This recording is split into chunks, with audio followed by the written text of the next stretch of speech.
예, 올해표가 있는 것처럼 자, 그럼 우리 여러분들의 기억을 더듬어 보겠습니다. 작년표는 무엇이었습니까?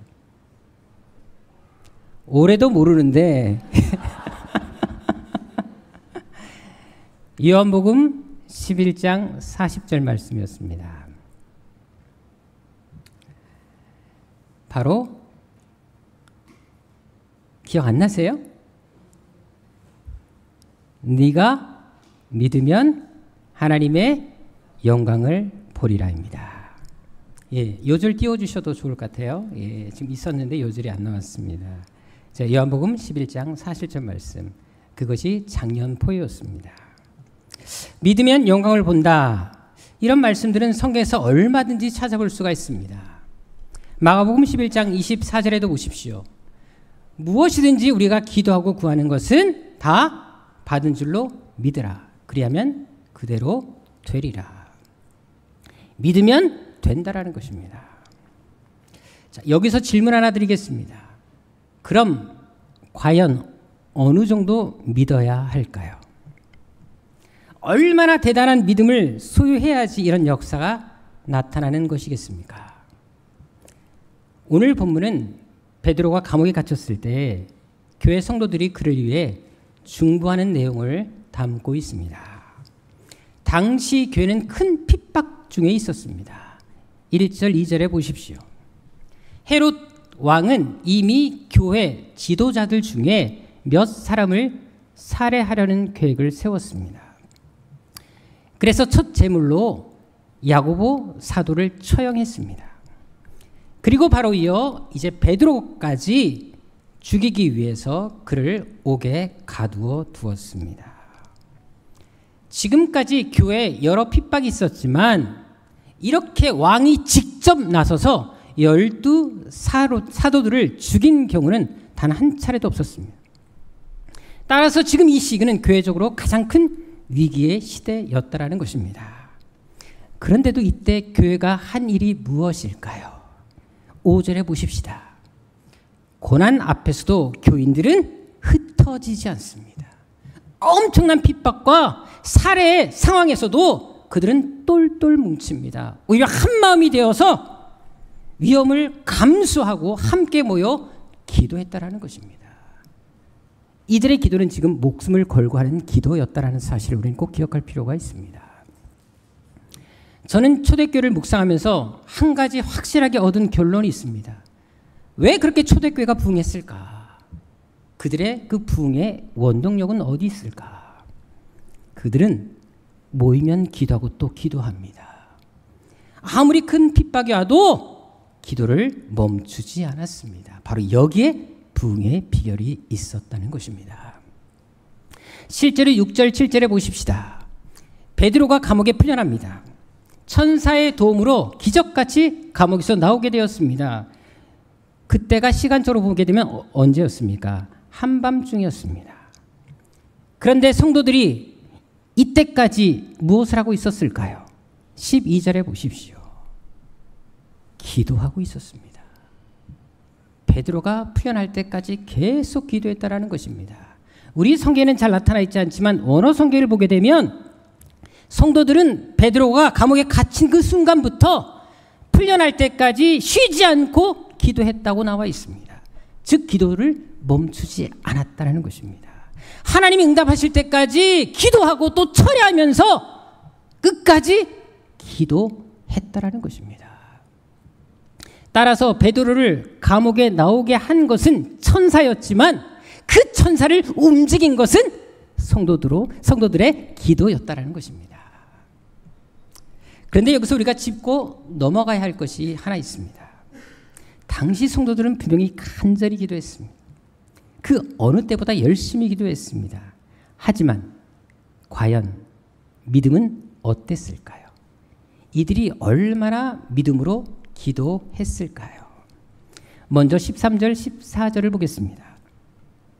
베드로는 감옥에서 풀려나자마자 바로 초대교회 모임 장소였던 마가 요한의 집으로 직행합니다. 그리고 가서 집 대문을 두드리기 시작했습니다. 우리 성경에는 이때 상황이 나와 있지 않지만 당시 문 두드리는 소리는 집 안에 있는 성도들에게 큰 두려움을 안겨줄 수밖에 없었습니다. 왜냐하면 이때는 헤롯이 교회를 핍박하는 상황이었기 때문입니다.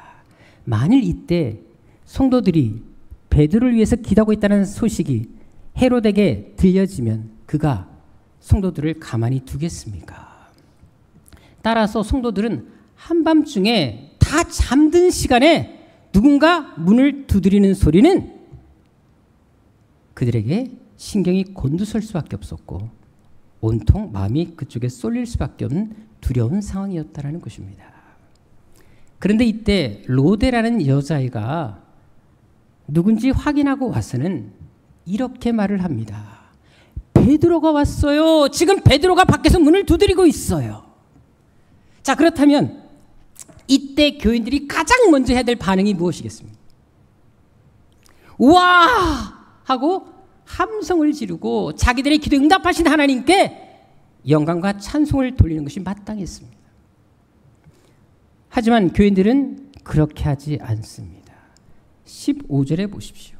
전혀 뜻밖의 반응을 보입니다. 여자 아이를 향해서 동시에 이구동성으로 한마디 합니다. 네가 미쳤구나.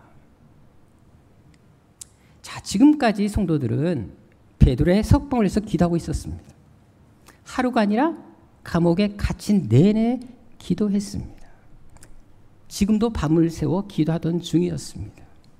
그런데 막상 베드로가 감옥에서 풀려나니까 그것도 한 사람도 믿지 않고 이렇게 부정적인 반응한 것을 보십시오.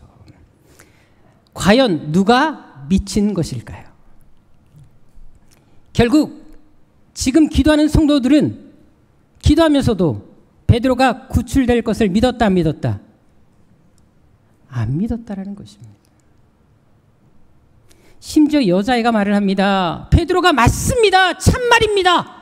아주 강조해서 말을 했습니다. 그런데 이번에 어떻게 반응합니까? 그러면 그 베드로의 천사다라고 황당한 답변을 합니다. 유대인들은 각 사람에게 그 사람을 따라다니는 수호 천사가 있다고 믿었습니다.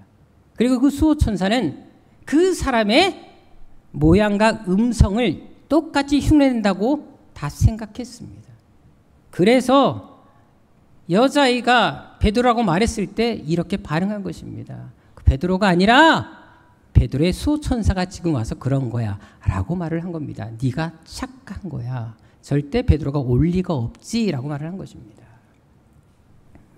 분명 이들의 기도는 간절했습니다.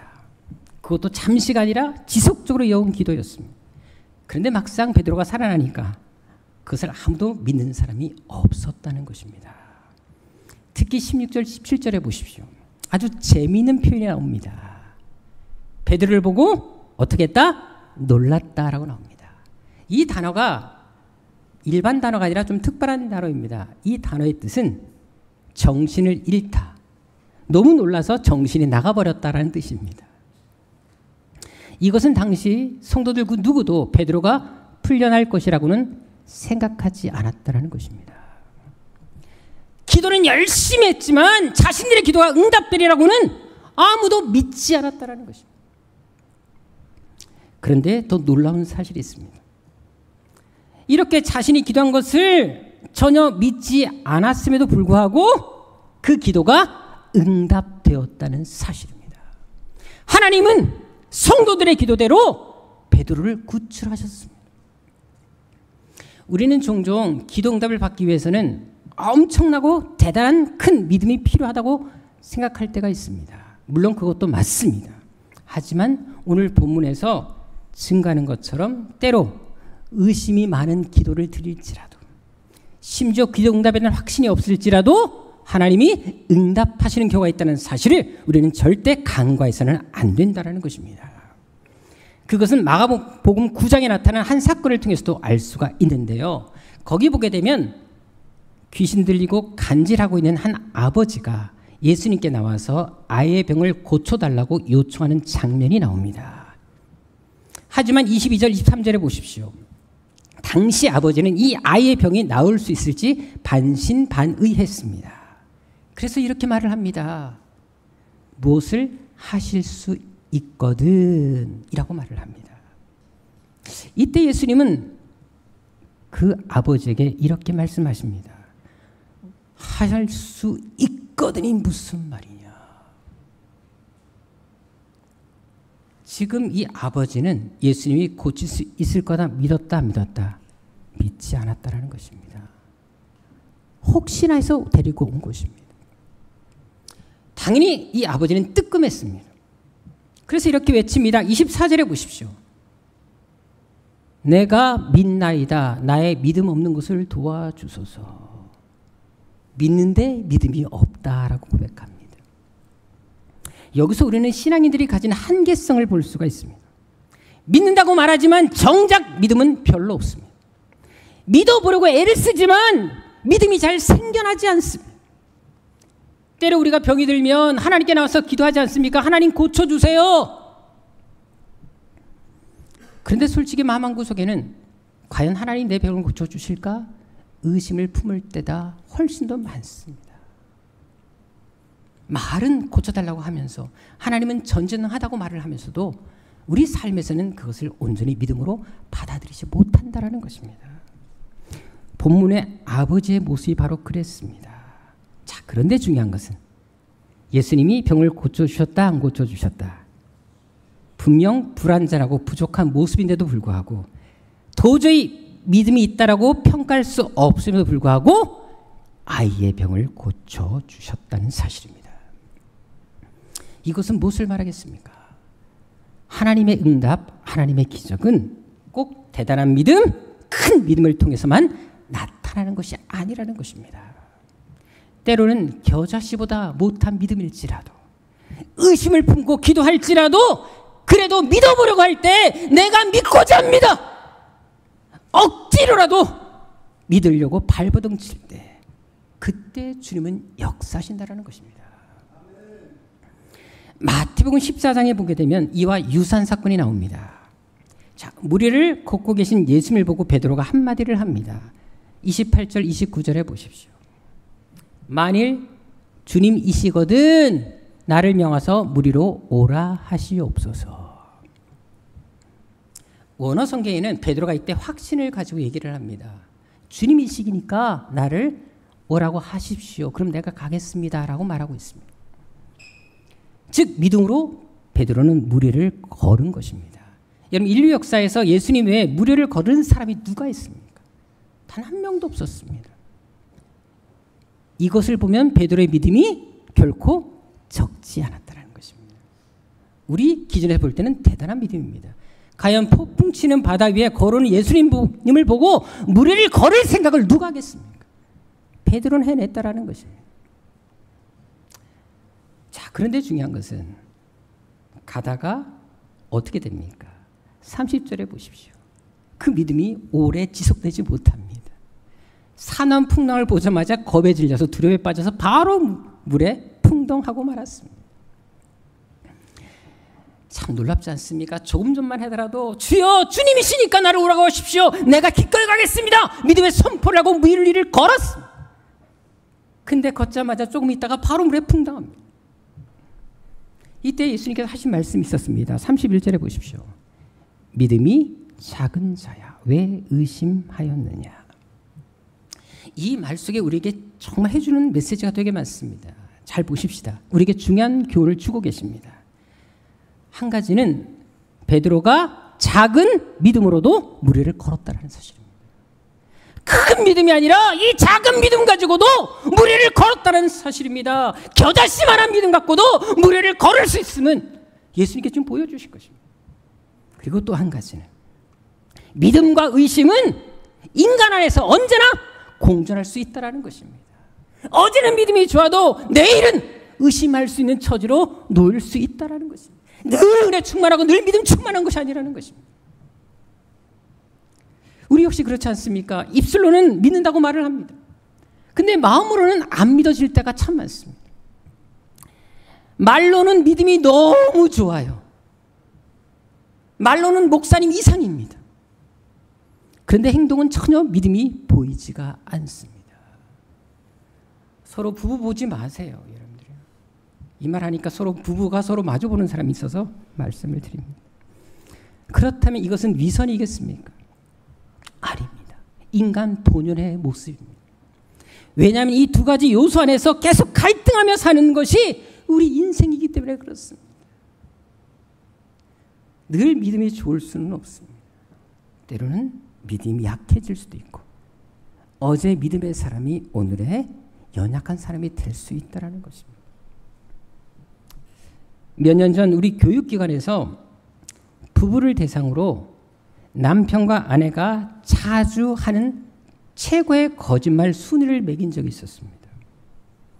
그런데 남편이 거짓말을 제일 잘하는 첫 번째는 뭐였냐면 나 오늘 집에 일찍 들어갈게 였습니다. 자, 그런데 아내들은 좀 달랐습니다. 아내의 순위가 있었는데요. 1등은 이거 싸게 주고 산 거야. 2위는 화 안 낼 테니까 솔직하게 말해봐. 그런데 뒤끝이 쩐다라는 것입니다. 3위가 있습니다. 돈 안 벌어도 되니까 건강만 해. 여기에 절대 남자들 속지 마십시오. 거짓말 3위에 오른 대표적인 세 가지입니다. 한 보험회사에서 발표한 통계를 보니까요. 생명보험을 들었을 때 남자들은 자기가 죽은 다음에 그 보험 수령액을 받는 대상을 아내라고 한다고 합니다. 남편들은 자기가 죽었은 다음에 그 보험금 수령액을 아내로 하는데 아내들은 어떻게 할까요? 절대 남편한테 안 한다고 합니다. 꼭 자식에게 한다고 합니다. 그 이유가 뭔지 아십니까? 여자가 남자보다 오래 살아서 절대 아니라고 합니다. 여자들에게 물어본답니다. 왜 그렇게 하시냐고. 그랬더니 여자들이 했던 공통적인 말이 있다고 합니다. 왜 우리가 남편이 아닌 자식에게 보험 수령액을 받도록 하는 거냐 하면 그 이유는 내가 먼저 죽었을 때 이 남편이 세장가 갈까 봐 그렇게 할 수 없다라는 것입니다. 그래서 자식에게 보험금을 준다라는 것입니다. 보험회사의 통계에서 나온 말입니다. 이처럼 가정 안에서도 우리는 서로를 신뢰하지 못할 때가 많습니다. 그래서 다투기도 하고 상대방에 대해서 실망할 때도 있습니다. 그래서 급기야 서로 갈라서기도 합니다. 하지만 하나님은 어떠실까요? 우리가 당신을 믿지 않아도 책망하지 않습니다. 당신에 대해서 의심한 마음을 가져도 의심할지라도 결코 서운해하지 않습니다. 오히려 유다서 1장 22절에 보십시오. 이렇게 말씀하십니다. 의심하는 자까지도 어떻게 하라? 긍휼히 여기라. 이 말은 무슨 말씀이겠습니까? 너희들도 그렇게 하는 것처럼 나도 그렇게 하겠다 말씀하시는 겁니다. 내가 그렇게 하기 때문에 너희도 그렇게 해야 된다 라고 말씀하시는 것입니다. 주님은 의심하는 자에게까지 자비를 베푸십니다. 그들을 결코 정죄하지 않으십니다. 때로 우리는 하나님께 거짓말도 하고 때로는 하나님께 대한 불신적인 행동을 한다 할지라도 그래도 우리를 긍휼히 여기시는 분은 하나님이십니다. 따라서 우리 믿음이 온전하지 못한다 할지라도 때로 의심이 생기고 잘 믿어지지 않을지라도 그래도 우리가 주님께 나올 필요가 있습니다. 아니 반드시 나와서 기도해야 됩니다. 왜이겠습니까? 의심 속에서 기도의 끈을 놓지 않는 사람들에게 그래도 기도하는 사람들에게 하나님은 당신의 뜻과 역사를 보여주시기 때문입니다. 오늘 본문에 초대교회 성도들이 기도응답을 받은 이유가 바로 여기 있었습니다. 비록 베드로가 석방될 것을 전혀 믿지 않았지만 믿음 없이 기도했지만 그래도 열심히 기도했기에 기도의 끈을 놓지 않았기 때문에 하나님께서 그 기도에 응답하신 것입니다. 따라서 아무리 믿음이 적을지라도 그래도 기도할 필요가 있습니다. 때로 의심이 들고 과연 하나님 응답하실까 이런 확신이 서지 않을지라도 그래도 기도해야 된다는 것입니다. 왜요? 하나님은 대단한 믿음이 아니더라도 때로는 의심하고 약하고 흔들리는 믿음일지라도 그래도 하나님께 기도할 때 응답해 주실 수 있는 넉넉한 마음을 가진 분이시기 때문입니다. 그렇다면 초대교회 성도들은 왜 기도하면서도 믿음의 확신을 갖지 못했을까요? 우리가 아는 것처럼 초대교회는 수많은 기적이 많았습니다. 엄청난 기적들이 일어났습니다. 역사가 나타났습니다. 그럼에도 불구하고 그런 모든 기적을 본 사람들이 왜 이 베드로의 속박만큼은 믿지 못한 것이겠습니까? 그 이유를 1절, 2절에서 찾아볼 수가 있습니다. 바로 야고보 사도가 헤롯 왕에게 처형당했기 때문입니다. 사실 야고보가 감옥에 갇혔을 때 성도들이 얼마나 기도했겠습니까? 그 사람의 석방을 해서 간절히 또 기도하면서 베드로를 위해서 기도한 것처럼 똑같이 기도했을 것입니다. 왜? 최초의 사도가 갇힌 거였거든요. 얼마나 기도했겠습니까? 그런데도 그는 죽고 말았습니다. 그리고 얼마 후에 베드로가 갇혀버렸습니다. 그러니까 이제 베드로도 죽겠구나 라는 생각을 하게 된 것이었습니다. 즉 성도들은 이미 기도 응답의 실패를 경험한 적이 있었습니다. 그러다 보니까 기도에도 응답받지 못할 것이라고 생각한 것입니다. 우리가 기억할 것이 있습니다. 하나님은 종종 우리가 기도하는 것과 다르게 응답하실 때가 있습니다. 어떤 경우에는 바로 응답을 주십니다. 근데 또 어떤 경우는 아무리 기다려도 응답을 주지 않을 때가 있습니다. 심지어 우리가 기도한 것과 전혀 다른 응답을 허락하실 때가 있다는 것입니다. 전에 극동방송에서 일상 광림교회를 시험하고 계시는 박동찬 목사님께서 자기가 부목사 시절에 겪었던 일을 한 이야기를 한 적이 있습니다. 그분이 이 피부 질환이 되게 심했다 그럽니다. 얼마나 심했냐면 조금만 긁어도 여기가 다 피가 터져 나오는, 그래서 너무나 고통스러운 경험을 가지고 계셨다고 합니다. 그래서 도저히 목회하는 데 지장이 많아서 안 되겠다 싶어서 기도원을 찾아가셨다고 합니다. 그래서 솔직히 하나님께 원망의 마음이 들고, 그래도 목회자인데 덕이 안 되지 않습니까? 불평의 마음이 들어서 하나님께 그런 기도했답니다. 내가 욥입니까? 바울입니까? 왜 이런 고통을 나에게 주셨습니까? 항변했다고 합니다. 그런데 그 순간 하나님께서 이 목사님에게 환상을 하나 보여주셨는데요. 한생병, 바로 나병 환자가 자기 눈앞에 지나가는 모습을 보여주셨다고 합니다. 그리고 하나님께서 이렇게 말씀하셨다는 것입니다. 너가 저 모습이면 어떻게 하겠느냐?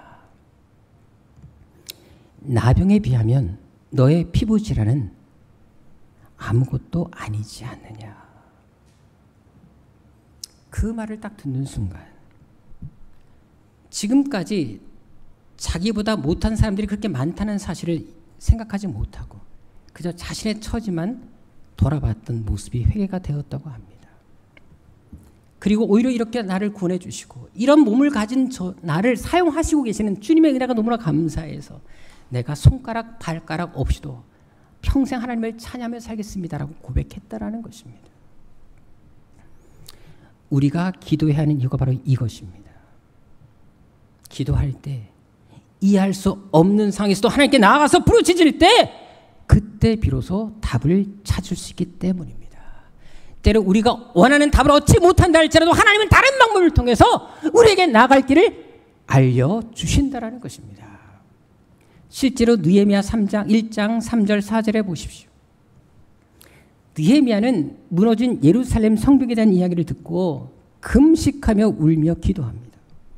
뭔가 조국을 위해서 일하고 싶은데 자신의 처지를 통해서 볼 때 엄두가 나지 않았습니다. 그래서 계속 울면서 기도하고 있었습니다. 어찌할 바를 몰라서 하나님 어쩌면 좋겠습니까? 울며 기도만 하고 있었다는 것입니다. 그런데 이렇게 기도할 때 어떤 일이 일어났습니까? 12절에 보십시오. 2장 12절에 보십시오. 중요한 고백을 그가 지금 하고 있습니다. 내가 예루살렘에서 기도했더니 하나님께서 무엇을 할 것인지 내 마음에 주셨다라는 말씀을 하십니다.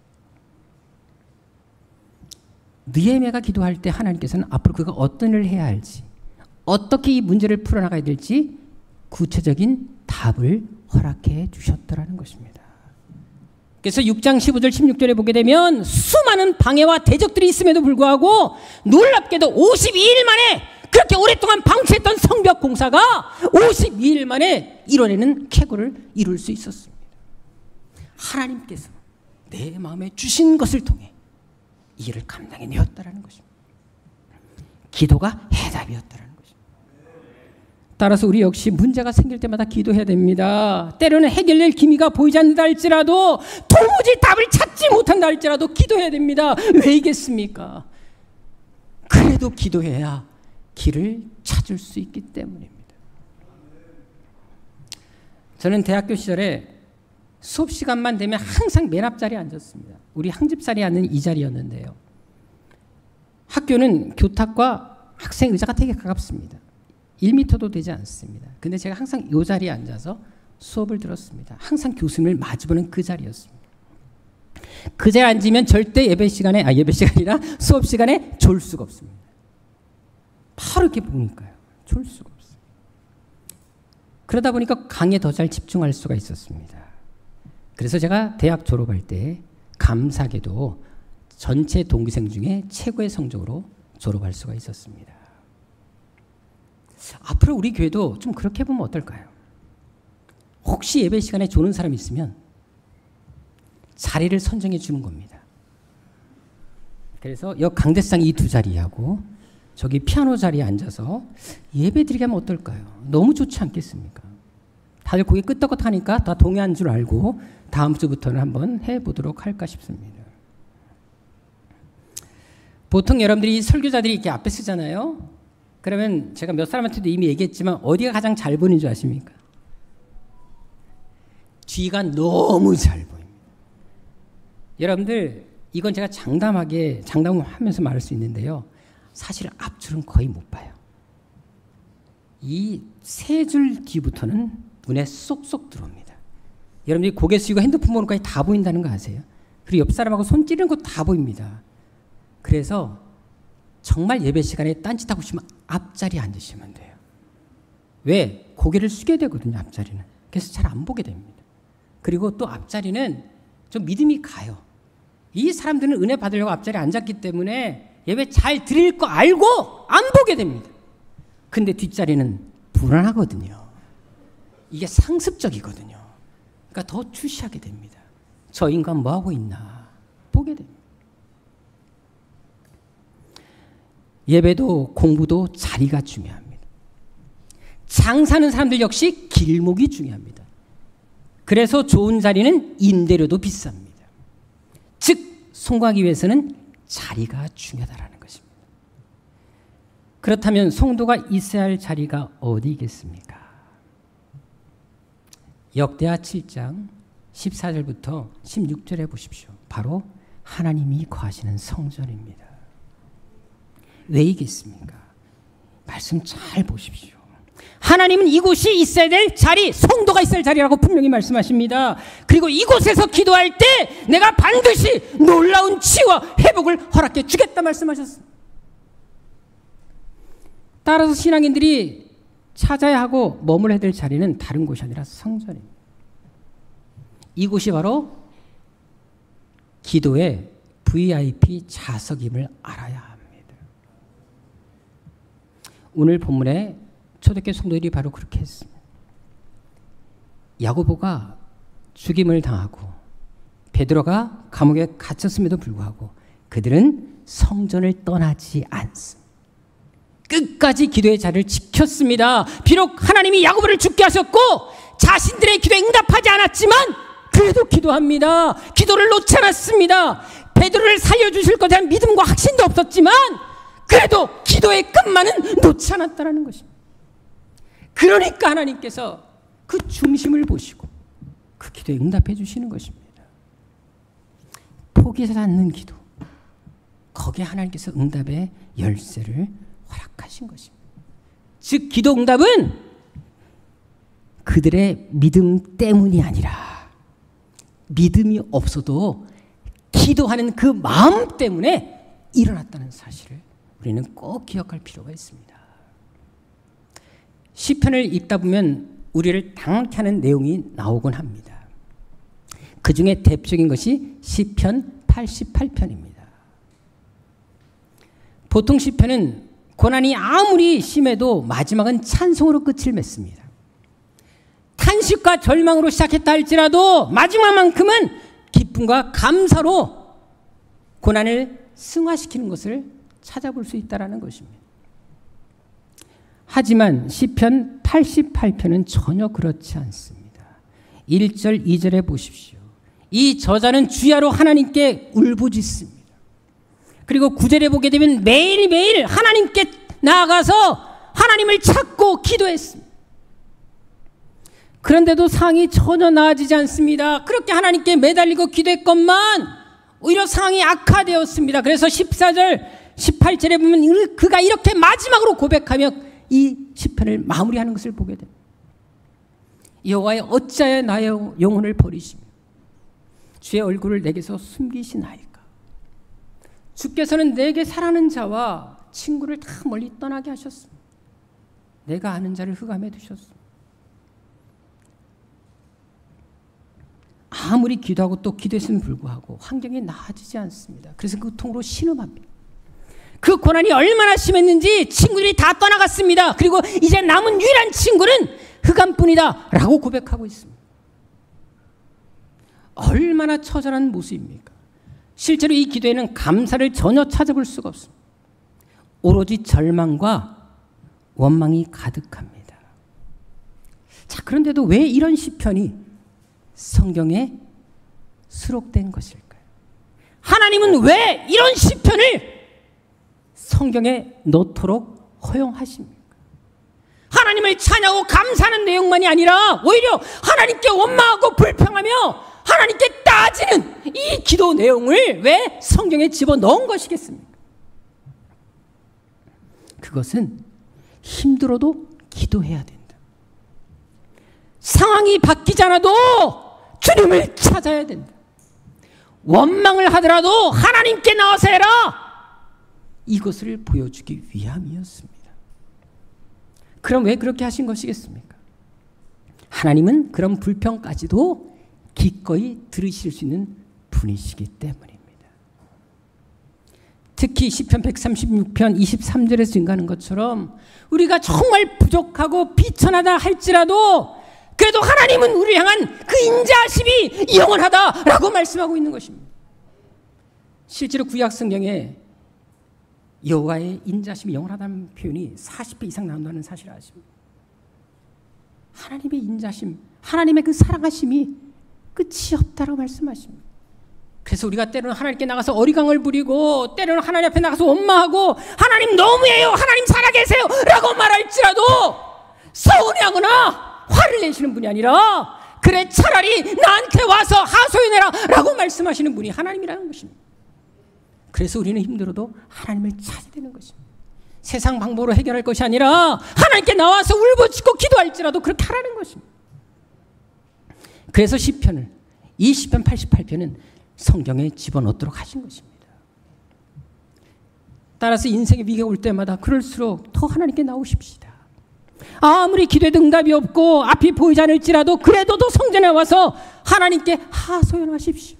심지어 내 믿음이 바닥치고 하나님께 대한 원망이 일어난다 할지라도 그럼에도 불구하고 하나님께 나와 따지고 속마음을 다 털어놓으십시오. 그때 하나님이 일하실 것입니다. 우리의 믿음 때문이 아니라 우리의 중심을 보시고 그래도 하나님과 함께 하나님 안에서 이 문제를 해결하고자 하는 그 몸부림을 보시고 응답해 주실 것입니다. 비록 우리가 믿음이 없어도 때로는 의심이 많은 연약한 사람일지라도 당신을 의지하려고 하는 그 노력을 보시고 하나님 반드시 우리 인생에 놀라운 길을 열어주실 것입니다. 제가 이번 주에 계속 부르던 찬양이 있습니다. 시간 날 때마다 기타를 치면서 했던 찬양이 있습니다. 마음에 분이 가득 찰 때 기도했나요?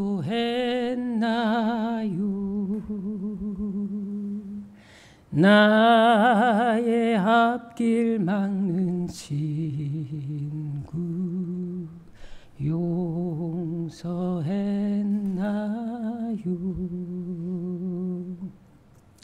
어려운 시험 당할 때 기도했나요?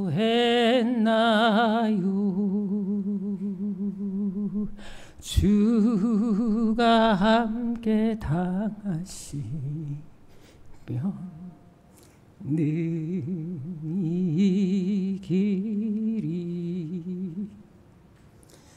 기도는 우리의 안식 빛으로 인도하리. 앞이 캄캄할 때 기도 잊지 마세요. 앞이 캄캄할 때 기도 잊지 마세요. 기도하겠습니다. 아버지 하나님, 이 땅을 살다 보면 내가 원하지 않는 많은 일들이 내 앞에 놓일 때가 있습니다. 사람 관계 때문에 힘이 들고, 또 하는 사업 때문에, 또 몸의 질병 때문에, 생각지 않았던 여러 가지 어려운 일들 때문에 힘들어하고 낙심하며 절망할 때가 얼마나 많은지 모릅니다. 시편 88편의 저자처럼 정말로 앞이 보이지 않는 그 순간이 우리에게 닥칠 때가 있고, 사도행전의 성도들의 기도처럼 아무리 기도해도 하나님께서 응답하지 않는 것과 같은, 그래서 이제는 불신이 생겨버린 그런 모습일 때가 우리 스스로에게 있는 때도 많습니다. 아버지 하나님, 그래도 그럴 때마다 더 기도하게 하여 주옵소서. 그래도 기도하기를 원하시는 하나님, 또 우리 기도를 들으시는 하나님, 불평하고 원망할지라도 하나님께 나가서 그 하소연을 다 드릴 수 있는 우리가 되게 하여 주옵시고, 우리가 있어야 할 자리가 성전이며 기도의 자리라는 사실을 기억하며, 아버지 하나님, 인생에 어려운 문제가 있을 때마다 그때마다 기도하며, 또 기도하면서 기도의 줄을 놓지 않으면서 우리 인생을 승리로 이끌어가는 성도들 다 되게 하여 주옵소서. 하나님의 인자심은 영원하십니다. 그 하나님 붙드는 저희들 되게 하여 주옵소서. 존귀하신 예수님의 이름으로 기도드립니다. 아멘.